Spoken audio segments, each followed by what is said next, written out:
السلام علیکم ورحمۃ اللہ وبرکاتہ۔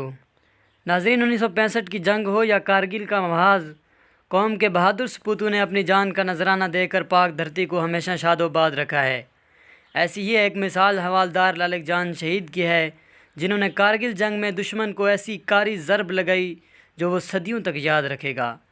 کارگل معرکے میں بہادری اور شجاعت کی داستان رقم کرنے والے قوم کی عظیم سپوت حوالدار لالک جان شہید کا تعلق گلگت بلتستان کے ضلع غزر کے گاؤں ہندور سے ہے۔ کارگل جنگ میں جب دشمن اپنے مذموم مقاصد کے حصول کے لیے حملہ آور ہوا تو دھرتی کا یہ فرزند زخموں کی پرواہ کیے بغیر کئی گھنٹوں تک دشمن کے سامنے سیسا پلائی دیوار کی طرح ڈٹا رہا۔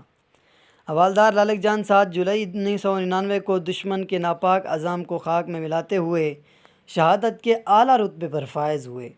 آپ کی جرأت و بہادری کے اعتراف میں حکومت پاکستان نے آپ کو نشان حیدر سے نوازا۔ ناظرین، ہماری اس ویڈیو کے بارے میں ایک کومنٹ ضرور دیجیے گا۔ ہاں، اگر آپ ہمارے چینل پہ پہلی مرتبہ ہیں تو چینل کو بھی ضرور سبسکرائب کر دیجیے گا۔ والسلام۔